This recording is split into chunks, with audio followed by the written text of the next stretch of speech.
présenter les intervenants, c'est que cette question de la liberté est une question fondamentale pour laquelle Si Mohamed, et avec beaucoup d'autres, comme ça a été dit avant, et le dernier, Frédéric Mayor, est quelque chose d'essentiel. Ça semble être un concept abstrait, un concept philosophique, mais en tous les cas, il est éminemment politique. Depuis Aristote jusqu'à Montesquieu, on a démontré le côté politique de ce concept. Et les sociologues, longtemps, ont défini la liberté en fonction des conditions sociales, des conditions politiques et des contraintes. C'est dire que et Mohamed Charfi vraiment a lié cette réflexion qui se veut philosophique avec le combat politique. Et ça, je pense que c'est essentiel, c'est ce que nous allons, j'espère, on va débattre de cette question-là. D'autant plus qu'à la Ligue des droits de l'homme, bon, depuis les révolutions, je ne vais pas reprendre les articles qui disent que les hommes naissent libres et égaux en droit, etc., que ce soit à la Révolution française en 1789 ou la Déclaration universelle des droits de l'homme. C'est ce qu'on a essayé de faire tout au long du combat pour les libertés individuelles et collectives au sein de la Ligue des droits de l'homme. Et je dois dire qu'aujourd'hui, plus qu'avant, la question est au cœur du débat en Tunisie. Vous n'êtes pas sans savoir, les débats qui sont soulevés par la remise du rapport sur les libertés et sur l'égalité au président de la République par la commission qui a été mise en place et présidée par Boshra Belhaj Ahmed. Donc on est encore dans le débat et dans l'actualité, et aujourd'hui il nous manque vraiment. Alors je vais présenter rapidement nos intervenants. Hamad Irdisi, universitaire, professeur en sciences politiques. Le plus important, c'est qu'il nous a beaucoup appris par ses écrits. Il a publié beaucoup d'ouvrages. Et le dernier, alors il ne faut pas que je me trompe, excusez-moi. Alors le dernier, c'est l'Islam incertain, pour lequel il a eu le prix Uriage en 2017. Ça, c'est l'apport de Hamadi, que nous allons écouter tout de suite, mais je vais aussi profiter pour présenter notre ami Marc Perini, qui est diplomate, ambassadeur, chercheur aujourd'hui à Carnegie, ou à Carnegie, je ne sais pas, chacun présente prononce à sa manière, mais surtout je voudrais dire qu'il a été ambassadeur entre 2002 et 2006 en Tunisie. Il a été un grand soutien pour tous les militants des droits humains, pour les droits des femmes, ce qui lui a valu bien sûr la demande des autorités, et en premier l'ex-président, de quitter le territoire tunisien. Peut-être que lui, il nous le dira comment, sous la pression, même si ça s'est fait de façon discrète. Voilà ce que j'avais à dire. À toi la parole, Hamadi. Merci. Déjà,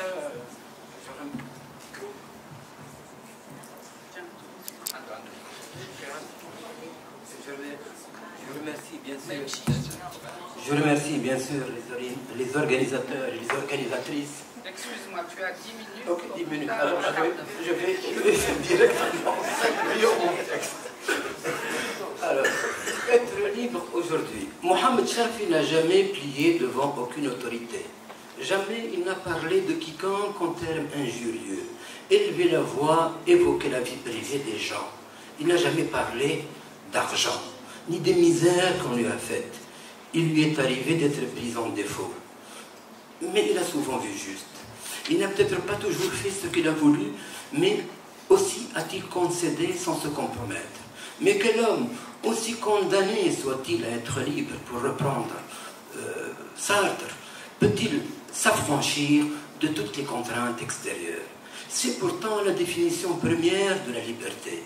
Faire ce que l'on veut, disposer de soi-même, sans entrave. Mohamed Charfi a donc vécu un homme libre. Il a écrit sur la liberté en islam.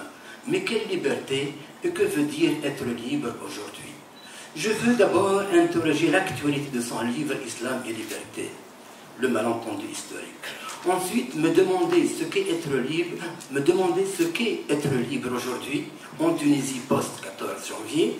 Enfin, avancer 2 thèses ontologiques sur la liberté.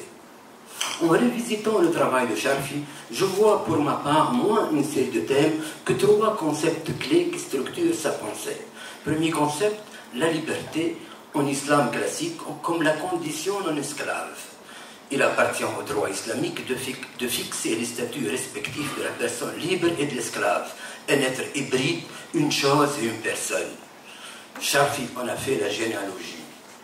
Deuxième concept qu'il a mobilisé, le libre arbitre en théologie, dont l'objet est la rationalisation de la religion, c'est-à-dire la faculté de choisir entre le bien et le mal, objet d'un débat. Charfi se réfère aux Mu'tazilites, il peut être qualifié de néo-Mu'tazilite. L'homme est libre de choisir sa religion, dit-il, et même de n'en avoir aucune. Troisième concept, la liberté politique. Charfi développe longuement la thèse de Ali Abd al-Razak sur l'absence d'une doctrine coranique du califat et l'apostolat spirituel de Mohammed. Que reste-t-il de ces 3 exceptions juridiques, théologiques et politiques aujourd'hui? Pour ce qui est de l'opposition entre libre et esclave, la discrimination raciale n'a pas disparu 170 ans après son abolition. La fondation théologique de la liberté est encore à l'œuvre et peut être aussi légitimement, et on peut s'interroger légitimement sur sa portée. Je n'ai pas le temps de développer tout ça. Troisième liberté, ou troisième exception, le 14 janvier a été un tournant pour la réalisation de la liberté politique. Du coup, les deux libertés dont parle Benjamin Constant, donc de la liberté des anciens comparée à celle des modernes, se trouvent en partie réalisées. La liberté des anciens, c'est la liberté de participation, la liberté politique, tandis que la liberté des modernes, c'est la liberté individuelle, le droit de n'être ni arrêté, ni détenu, ni mis à mort, sans procès, ni être maltraité, de respecter les lois. Bref, ce sont les 2 libertés en partie réalisées. C'est en cela que le travail de la Commission des libertés individuelles et de l'égalité est historique parce qu'il touche à l'essentiel. La liberté de disposer de son corps et de son identité, et l'égalité entre genres et entre hommes et femmes. Je profite de l'occasion qui m'est offerte dans cette rencontre pour exprimer mon entière solidarité avec sa présidente et les membres de la commission contre les menaces inadmissibles dont elles et ils font l'objet. Je ai déploré le silence honteux et pour les uns complice pour les autres des partis politiques et des intellectuels qu'on peut appeler désormais les consensuels, les intellectuels prix Nobel, qui ont tendance à éviter les questions qui fâchent. Être libre aujourd'hui, c'est justement soutenir les associations qui défendent les minorités de couleur, de langue, les associations Shams, l'association de soutien des minorités, des libres penseurs. Ils sont souvent l'objet d'agressions physiques et verbales dans l'indifférence généralisée. L'enjeu, c'est ce que Ishaq Berlin appelait dans le tout concept of liberties. L'enjeu, c'est la liberté positive de se réaliser soi-même, c'est-à-dire freedom to do something, et non pas se libérer de quelque chose, freedom from. À un niveau théorique, je passe à la 3e partie, là je suis vraiment dans les 5 minutes. J'ai toujours...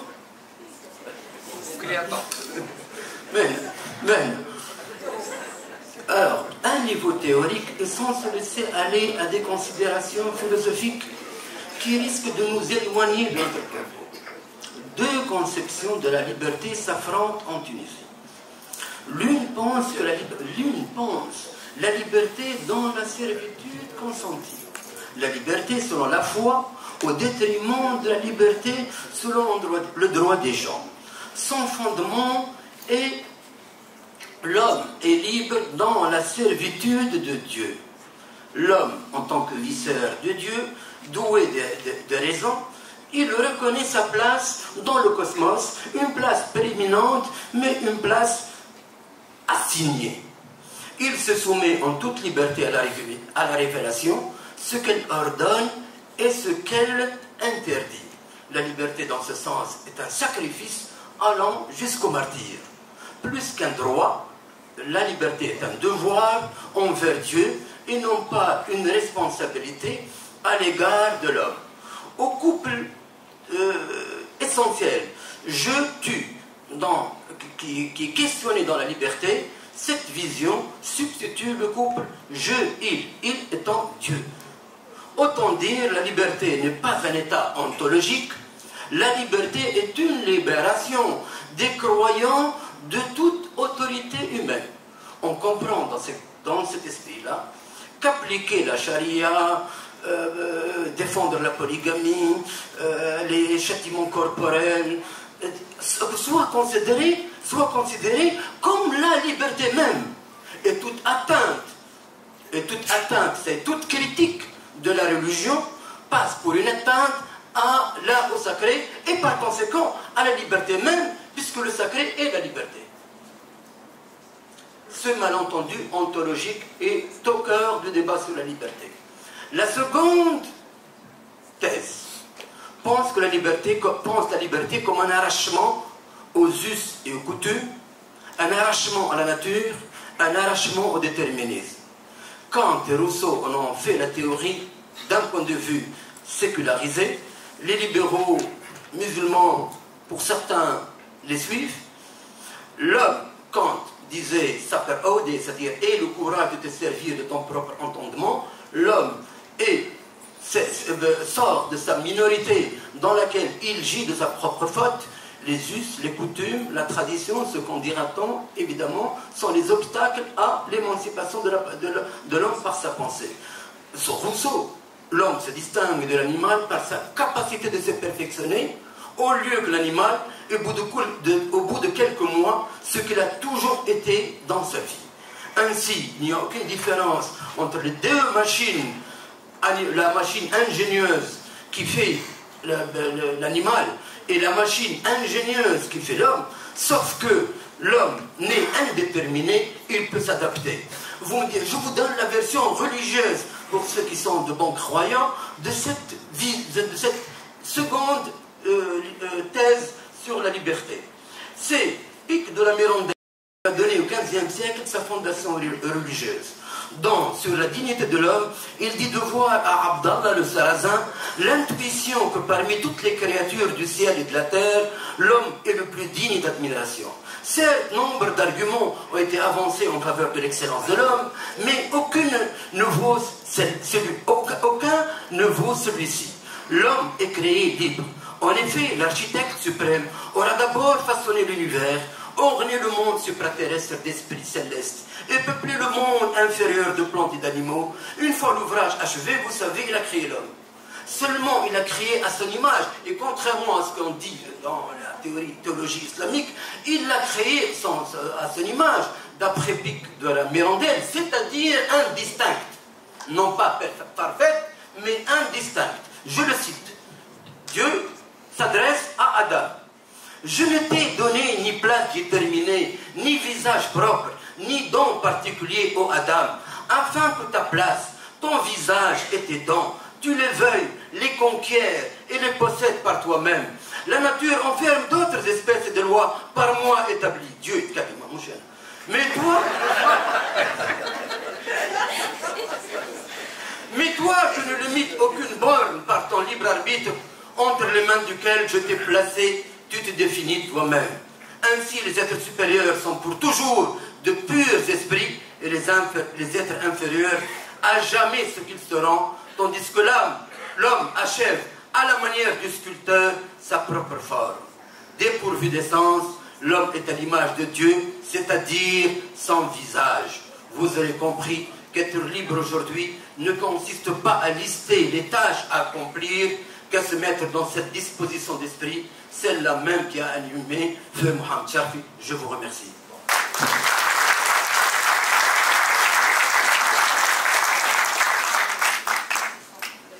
Merci Hamadi.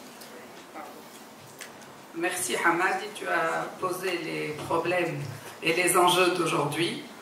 Sauf que peut-être il faudrait qu'on rappelle que le combat aussi, c'est au niveau de la modernité et de la séparation du religieux et du politique. Comment inscrire cette notion de liberté dans ce contexte, alors qu'on revient toujours à la référence, comme tu viens de le dire, religieuse et à l'islam. La parole est à notre ami Marc Périgny. Je voudrais juste rappeler que lui aussi nous a vraiment écrit des livres qui ont été importants sur le télégramme diplomatique déjà, où on parle de son expérience tunisienne et le prix de la liberté dont il va parler, puisque c'est le thème d'aujourd'hui. Merci. Merci beaucoup. Et merci à Fawzi de m'avoir invité. Alors, tout d'abord, un tout petit témoignage sur ma période ici. Nous sommes arrivés avec Anne-Marie le 22 septembre 2002 en provenance de Syrie, qui n'était pas vraiment le pays de la liberté et qui est devenu une véritable tragédie. Et comme vous le savez sans doute, dans l'usage diplomatique, quelques jours après l'arrivée, on présente les copies de ces lettres de créance au ministre des Affaires étrangères, que par ailleurs je connaissais depuis une dizaine d'années déjà. Et donc je suis allé, ça a été très courtois et très disert, je ne révèle aucun secret, c'est écrit dans le livre qu'on vient de citer.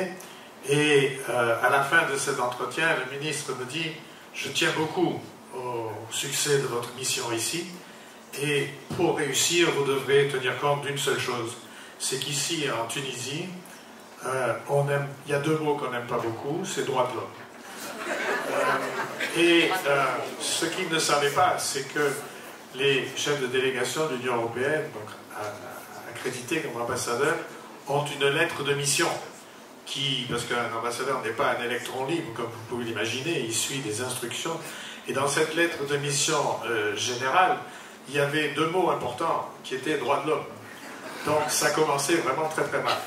Et il allait falloir faire le travail tout de même et trouver les interlocuteurs, financer les projets et faire avancer ce dossier-là.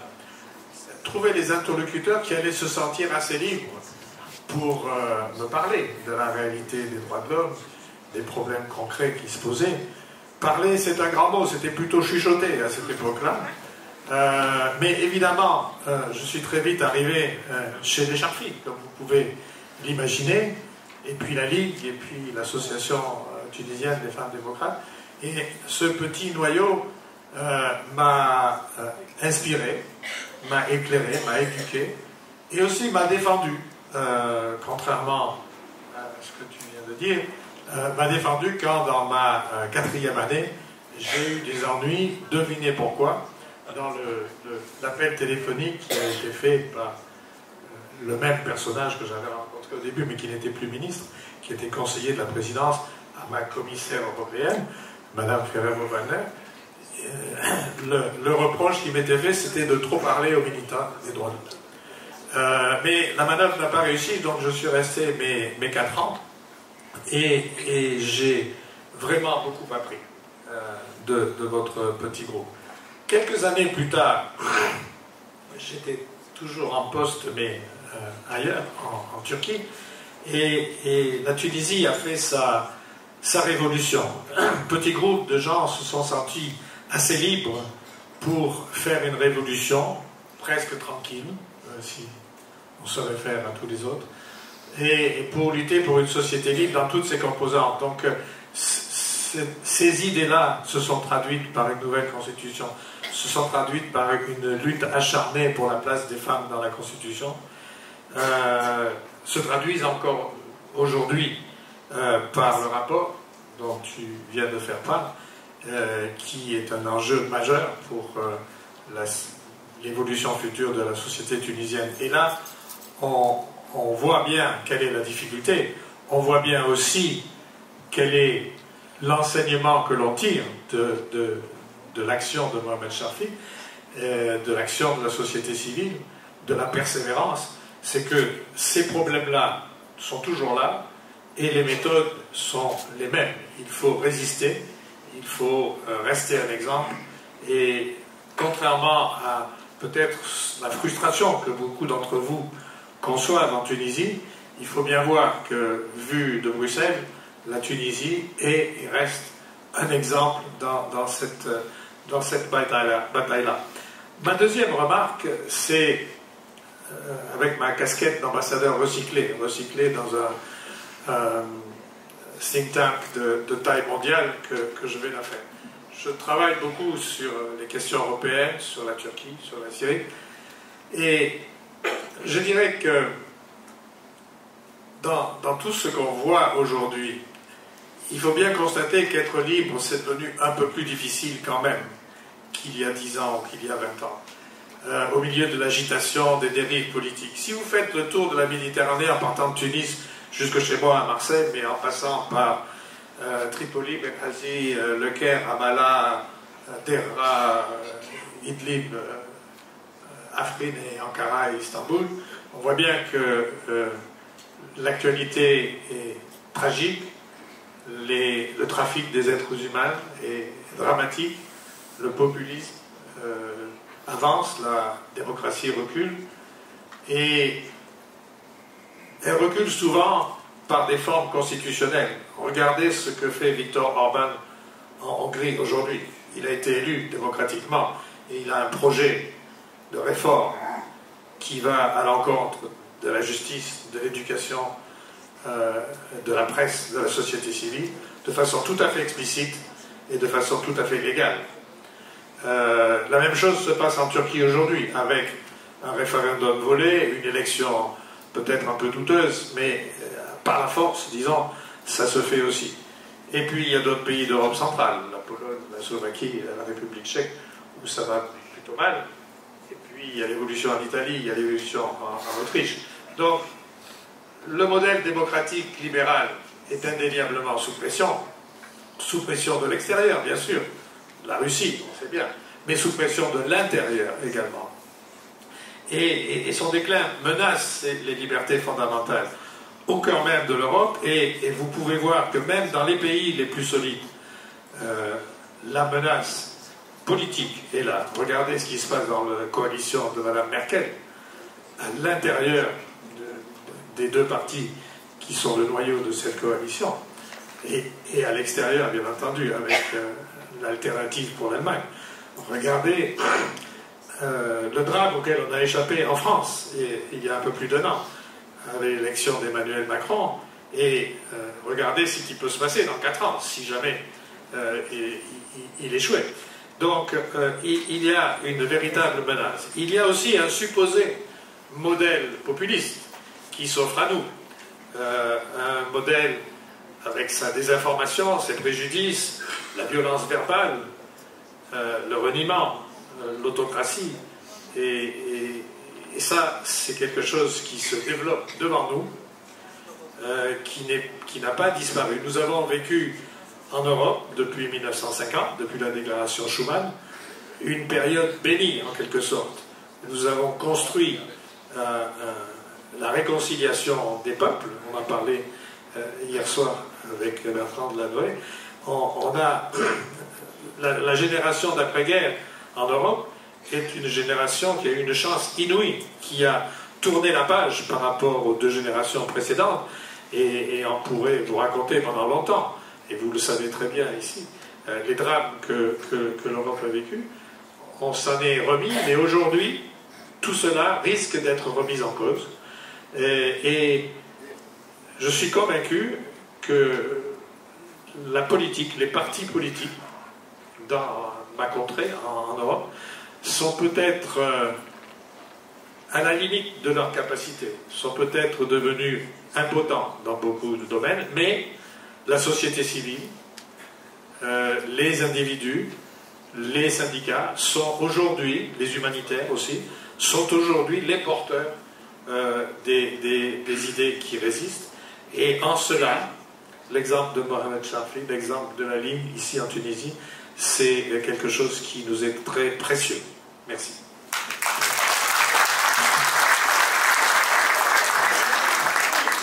Merci Marc. Juste 2 mots. D'abord, on ne peut pas oublier, nous les militantes et les militants, le soutien que tu nous as apporté pendant cette période difficile. Si j'ai été mal compris, c'était la pression sur toi pour Et il y avait un autre ambassadeur qui subissait la même chose par Ben Ali à l'époque. Merci de nous avoir aussi emmenés dans les enjeux de ce qui se passe au niveau de la Méditerranée et de l'Europe, sortir aussi, mais c'est presque les mêmes enjeux, même s'ils prennent d'autres formes. Alors, on va ouvrir le débat. Nous avons exactement un quart d'heure. Nous avons été, les deux intervenants ont respecté plutôt le temps. Alors, j'ouvre. Voilà. Nous avons laissé les autres modérateurs le dire. Donc, j'ouvre le débat. Qui aimerait prendre la parole pour réagir sur le thème de la liberté et poser des questions à nos deux intervenants, brillants intervenants?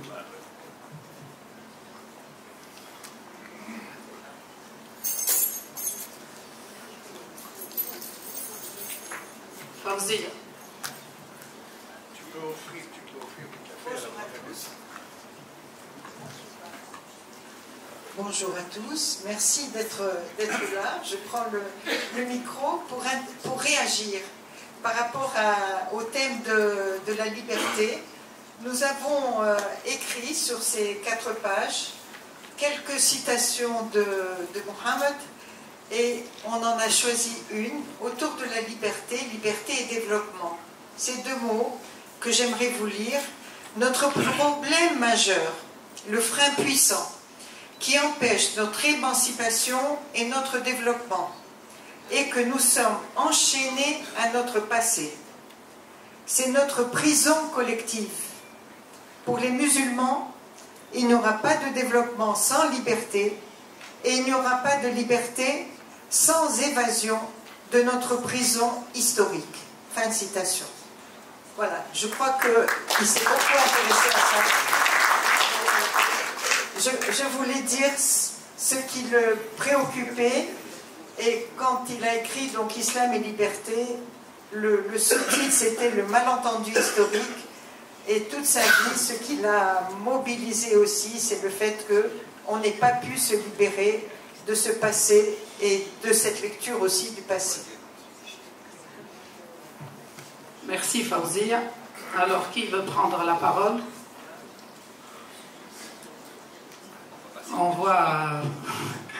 Je vois que pourtant des choses importantes ont été dites. Alors moi je vais poser la question, Georges. Oui, merci. D'abord, je voudrais dire à quel point je suis impressionné par tout ce que j'entends depuis le début. Ça vole vraiment à la hauteur et c'est digne de Mohamed, ça c'est très important. Je voudrais dire à l'ambassadeur, quand vous disiez tout à l'heure l'évolution des choses en Europe risque de remettre en cause, c'est pas risque, elle est en train de remettre en cause. Et je voulais simplement vous interroger, quand vous dites, bien entendu, je pense que c'est un constat que tout le monde fait, les partis politiques sont en décrépitude, voilà, c'est la révolution qu'on a connue en France, la révolution entre guillemets qu'on a connue en France il y a 1 an, est là pour le prouver. Simplement, et je partage votre sentiment, c'est vrai pour la Tunisie, c'est vrai pour l'Europe, c'est vrai pour le Maghreb, c'est vrai pour l'Europe, il y a heureusement des sociétés civiles qui sont là, des jeunes, des artistes, des intellectuels qui agissent et qui montrent un autre visage de la civilisation, Dieu merci. Mais, je le disais à tout à l'heure, comment il faut que tout cela trouve une traduction politique.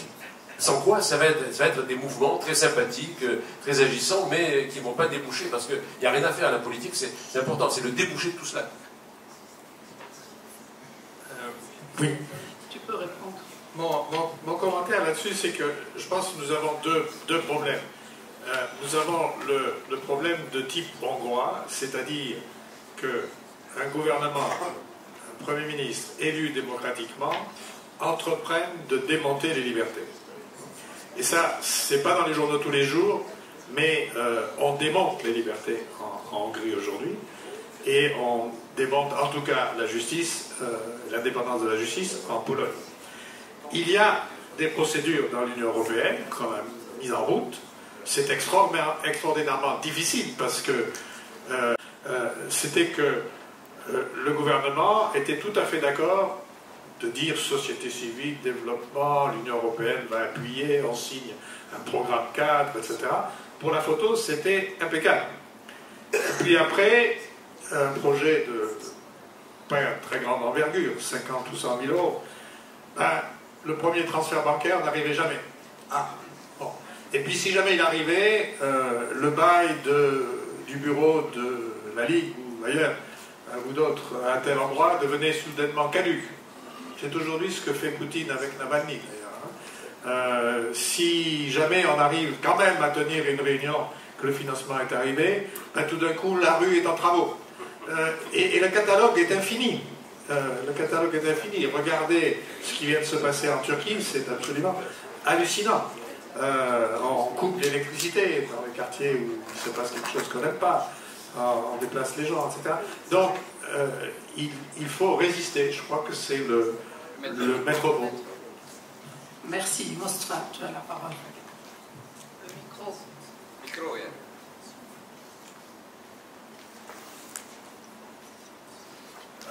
Merci. Juste une question pour Hamadi. Vous avez bien expliqué les fondements philosophiques et théologiques de l'anti-liberté dans le monde musulman. Quels seraient d'après vous les fondements de l'anti-liberté dans le cadre des mouvements populistes, dans un cadre laïque en Occident que l'on voit aujourd'hui?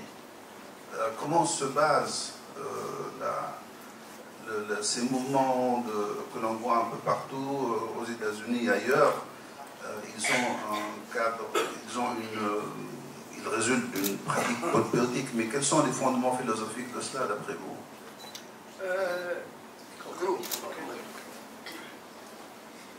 Dans un livre, dans le classique du genre, un classique du genre, c'est le livre de Sternhell, les anti-lumières. Il démontre la généalogie des idées qui sont contre les Lumières et contre la Révolution, contre la démocratie, les droits de l'homme. Ça va de Mestre et Bonald jusqu'au mouvement populiste en passant par Maurras. Il explique qu'à chaque fois, il y a contre les idées que je viens d'indiquer, du moins la deuxième thèse, il y a toujours un modèle alternatif qui est présenté. Soit la tradition, soit la hiérarchie, soit l'ancien régime, soit la nature elle-même comme modèle à suivre et à imiter, et non pas quelque chose dont on s'en rappelle. Donc il y a l'équivalent en Occident des mêmes thèses que nous avons, sauf qu'en Occident, elles sont essentiellement à caractère sécularisé. Elles sont amarrées à des postures et à des thèmes, et portant sur des thèmes qui sont de nature sécularisée. La nature, la nation, le passé, la hiérarchie, la communauté, l'exaltation de la communauté, au détriment, bien sûr, de l'individu. Et ça, c'est une tradition des anti-lumières dont la généalogie existe depuis le XVIIIe siècle en Occident et qui sont en deux voies en lutte, comme exactement chez nous. Sauf que nous, il n'y a pas de pensée conservatrice non religieuse chez nous. C'est étonnant, mais la bourgeoisie n'a pas produit, ni l'aristocratie, de véritables pensées qui soient détachées de la religion, mais amarrées au concept de la tradition. Mais voilà, en gros, non, ça demande beaucoup plus de développement.